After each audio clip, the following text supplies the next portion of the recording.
What's Up WAZUP, c'est l'émission qu'il faut suivre à la lettre pour apporter du fun dans sa famille.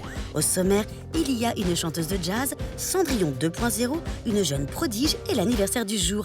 Alors monte le son, c'est la fête de la musique sur Gulli.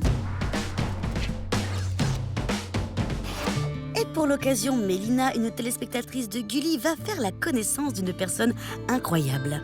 Salut What's Up, on va célébrer une artiste extraordinaire. Notre envoyée spéciale va rencontrer Sophie Andriansen, qui est autrice. Elle a écrit une BD sur la chanteuse Nina Simone. Oh, la classe! Mélina, c'est à toi? C'est qui Nina Simone et est-ce que tu peux nous la présenter? Nina Simone est une Américaine qui est née dans les années 30 et qui est devenue très célèbre à la fin des années 50 en tant que musicienne et chanteuse de jazz vocal. Elle a une carrière internationale, mais au départ, elle se destinait à la musique classique. Et si Sophie s'est lancée dans cette aventure, c'est pour lui rendre hommage, 20 ans après sa disparition. Car Nina Simone est devenue au fil du temps une icône. Pourquoi est-ce que tu as eu envie d'écrire sur elle? Moi, je suis fan de la musique de Nina Simone. J'adore vraiment ses chansons. Et je trouve qu'il y a aussi des messages qui sont très importants dans son combat en faveur des droits civiques des Afro-Américains. Et qu'un certain nombre des raisons pour lesquelles elle était en colère à son époque sont toujours des raisons d'être en colère aujourd'hui. À cause de sa couleur de peau, Nina Simone s'est vue refuser l'accès au conservatoire de musique de Philadelphie, qui aurait pu lui permettre de devenir musicienne classique. Ça a été très dur à accepter pour elle. Et pourquoi avoir fait le choix du format BD? Parce que ça permet de mêler le documentaire et l'image. C'est comme si on voyait Nina vivre et avoir des émotions sous nos yeux. Allez Mélina, il est temps de poser ta dernière question. Est-ce que tu penses que la musique est un art important dans la vie des jeunes? La musique, ça nous transporte, ça peut changer la couleur de nos émotions, la couleur de nos journées, et c'est aussi un formidable moyen d'expression. La BD est déjà sortie et est disponible en librairie. Merci à vous deux et bravo Mélina, tu as été une journaliste au top. Au revoir What's Up!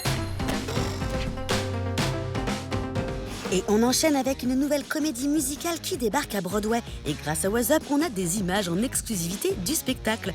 Baptisé Bad Cinderella, qu'on pourrait traduire par Méchante Cendrillon en français, le spectacle offre une nouvelle variation du célèbre conte. Le titre est un peu déroutant car Cendrillon n'est pas aussi mauvaise que ça, mais c'est ainsi que la belle-mère et ses deux filles la surnomment. Sur ce point, l'histoire ne change pas.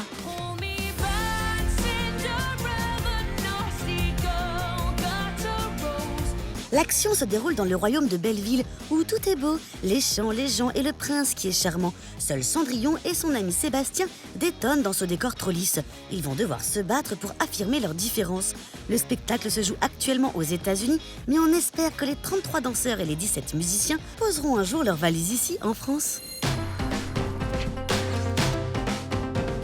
On continue avec une jeune prodige de la musique. À seulement 12 ans, elle a composé, joué et chanté une chanson pour son père. Baptisée Shadow, qui se traduit par ombre en français, Nandy Bushell l'a écrite pour son papa, musicien aussi. À travers ses paroles, elle lui rappelle avec une douceur infinie combien elle tient à lui. Écoutez, c'est magnifique.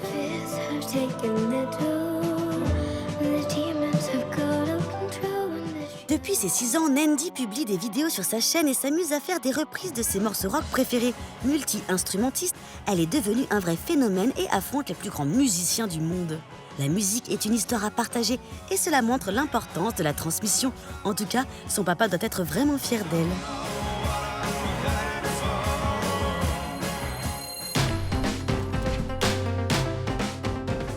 Aujourd'hui, on souffle les bougies avec Amel Bent. Révélée au grand public grâce à une émission musicale au début des années 2000, elle est devenue l'une des chanteuses préférées des Français. Naître le jour de la fête de la musique pour une chanteuse, c'est un signe. D'ailleurs, découvrez toute la programmation de la fête de la musique en France et dans le monde sur le site du ministère de la Culture, www.fêtedelamusique.fr. Allez, What's Up, c'est terminé pour aujourd'hui. Ciao!